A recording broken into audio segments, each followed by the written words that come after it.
ഒരിക്കൽ ഒരു നിയമജ്ഞൻ എഴുന്നേറ്റ് നിന്ന് യേശുവിനെ പരീക്ഷിക്കുവാൻ ചോദിച്ചു, ഗുരു, നിത്യജീവൻ അവകാശമാക്കാൻ ഞാൻ എന്തു ചെയ്യണം?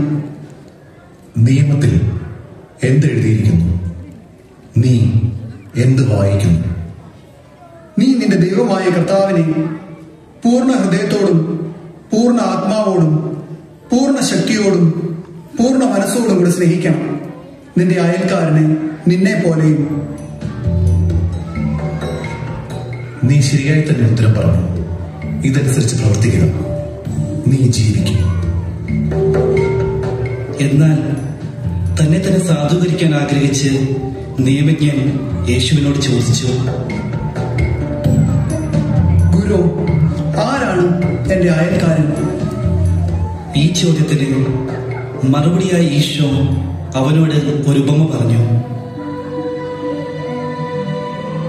ഒരു യഹൂദൻ ജെറുസലേമിൽ നിന്ന് ജെറൂക്കയിലേക്ക് പോവുകയായിരുന്നു. അവൻ കവർച്ചക്കാരുടെ കയ്യിൽ അകപ്പെട്ടു.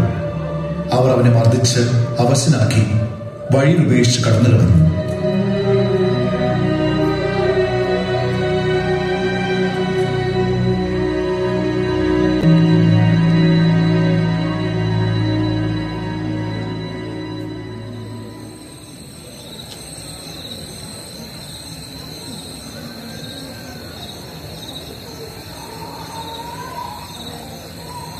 എന്റെ ദൈവമേ, രാത്രിയായല്ലോ, എന്തൊരു ഇരുട്ടാണ്. എനിക്ക് വഴിതെറ്റിപ്പോയെന്നാ തോന്നുന്നേ. വഴിയിൽ ആരെയും കാണാനില്ലല്ലോ. അടുത്തെങ്ങും സത്രമൊന്നും കാണുന്നില്ല. ഇനി ജെറീക്കോയിൽ ഞാൻ എപ്പോ എത്തിച്ചേരും? ഒരുത്തം വരുന്നു. പിടിക്കണേ, നീക്കണേ. അയ്യോ, എന്നെ എടുക്കില്ലേ, എന്നെ ഉപദ്രവിക്കില്ലേ, എന്നെ നടന്നിരുന്നു, എന്നെ കൊല്ലല്ലേ. അയ്യോ, അയ്യോ.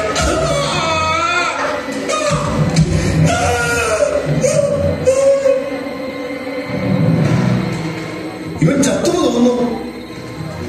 വരൂ, ആരെങ്കിലും കാണുമ്പോ നമുക്ക് രക്ഷപ്പെടാം.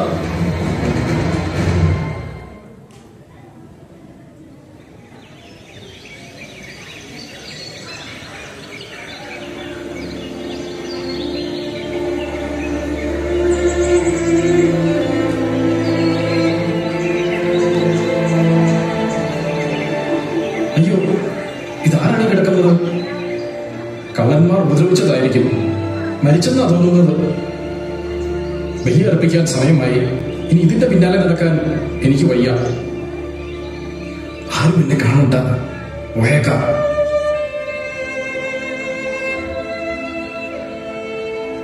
അയ്യോ,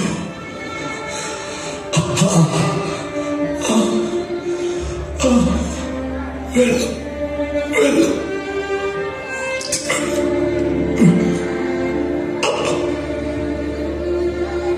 ആരാണിത്? അനക്കമുണ്ടല്ലോ. ഇയാളെ രക്ഷിക്കാൻ പോയാൽ സമയം പോകും. വേദപാഠ ക്ലാസ് ഉണ്ട്. ഇനി താമസിച്ചാൽ 6ാം ക്ലാസ്സിലെ ആ കുട്ടികൾ ഭയങ്കര ബഹളം ഉണ്ടാക്കും. ഓ, ഞാൻ പോകുന്നു.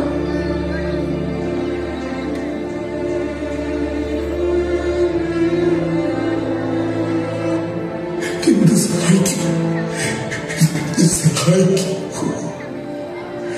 ദൈവമേ, എന്നെ സഹായിക്കും.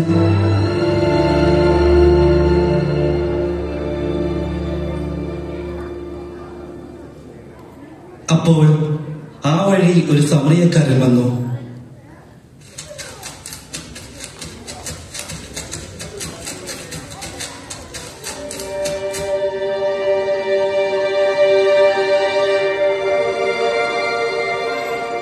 അയ്യോ ദൈവമേ, ആരോ വീണ് കിടക്കുന്നു.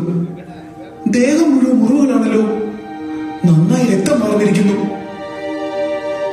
എത്രയും വേഗം മരുന്ന് വെച്ച് കെട്ടണം.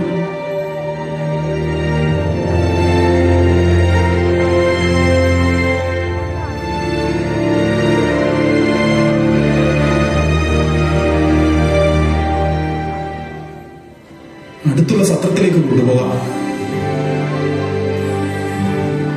സഹോദര, വിഷമിക്കേണ്ട. ഞാനിനി അടുത്തുള്ള സത്രത്തിൽ എത്തിച്ച് വേണ്ടതെല്ലാം ചെയ്തേക്കാം.